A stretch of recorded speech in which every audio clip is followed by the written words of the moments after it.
I'm sure we all know the excitement when Genshin finally releases a new update. You know, new character banners, new weapon banners, new events, or new game additions. However, this time, the excitement did not last long with this new update where Milliastra Wonderland finally got released, and all I can think is, Hoyoverse, what are you doing? Please stop. Hello everyone, it's again me, Just Satsu, and today we're going to be talking about the Milliastra Wonderland. For people who don't know what this is and have been living under a rock, that is okay, I got you. But before we start, I do kind of want to mention that I'm a little bit sick, so I'm sorry, but not really, that I look and sound a little bit weird. So yeah, with this in mind, let's continue with the video, shall we? Milliastra Wonderland is basically a new game addition to Genshin where you can customize your own character, play mini games with your friends, and if you want to and have the skill for it, you can also create those mini games. So basically, Roblox wannabe. But you might be thinking, wow, Sasu, that sounds so amazing. Genshin is finally making something new, something fun. Genshin is heading into the right direction. What can possibly go wrong? Actually, a lot of things. Let's talk about it.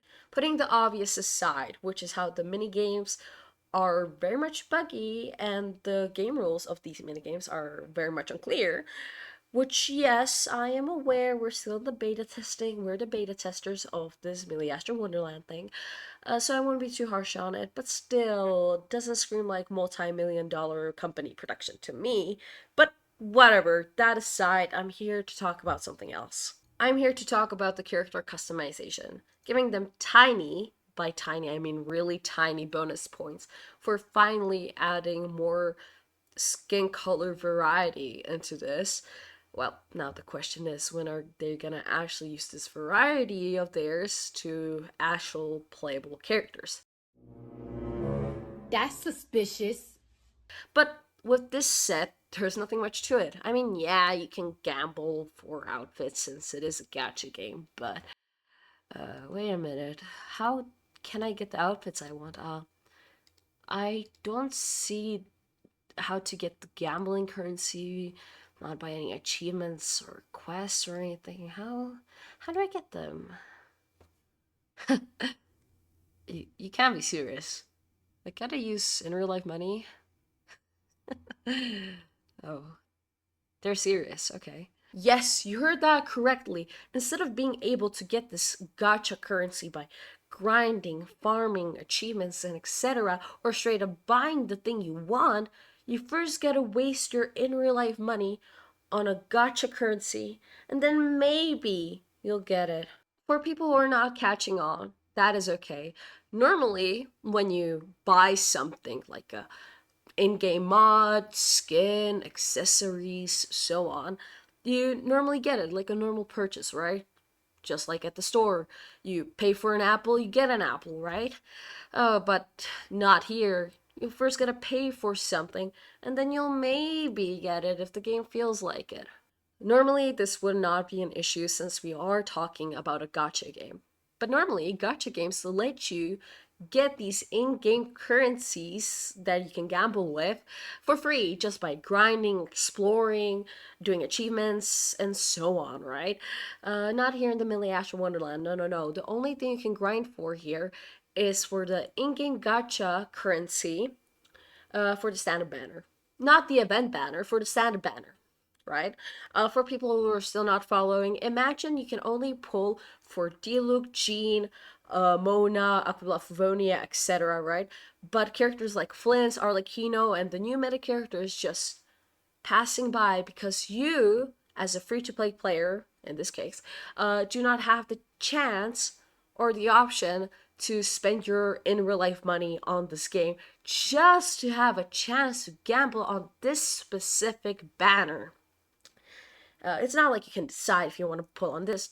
No, you're only strictly limited to one banner, and if you pay, you can access this, but you might not get this kind of situation. So, not cool, Hoyovers, not cool. So, what can Hoyovers do to make Milliastra Wonderland more enjoyable for players?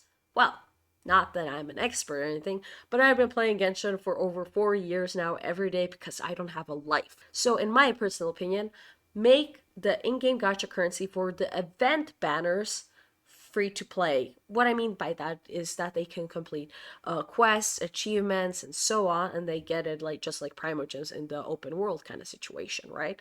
Or if you want to make it extra special, while completing a quest, not only you'll get the Milliastra Wonderland currency, so you can gamble for outfits, but add private gems to it, because what is better than one gamble? Two gamble. Let's go, problem solved. Well, not really, but let's continue.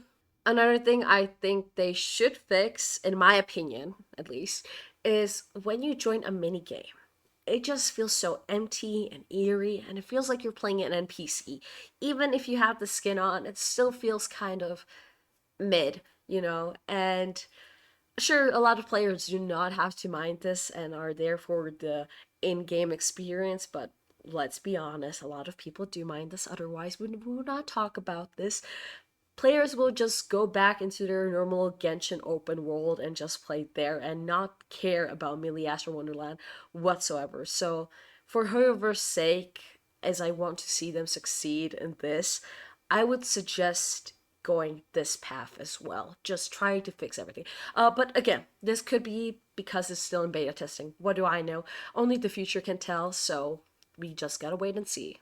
So, in my personal opinion, I feel like this is a cheap money grab kind of situation from Hoyoverse, where Hoyoverse grabs money from Genshin players, and instead of improving Genshin or its new Milliastra Wonderland situation going on, they use that money to improve slash build other Hoyoverse games, such as ZZ, Honkai Star Rail, and stuff like that.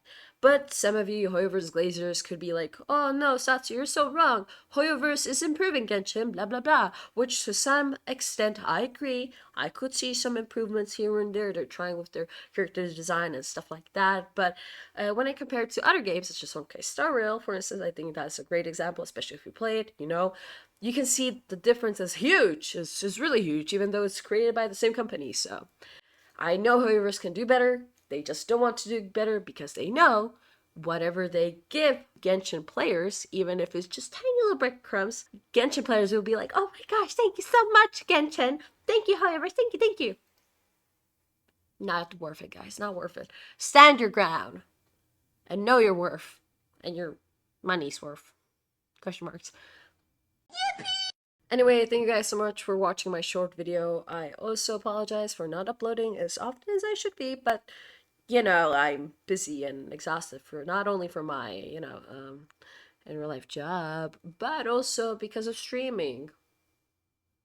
Twitch is just at course. But yeah, anyway, guys, if you really want to, you can check out my other social media, which should be in the description down below.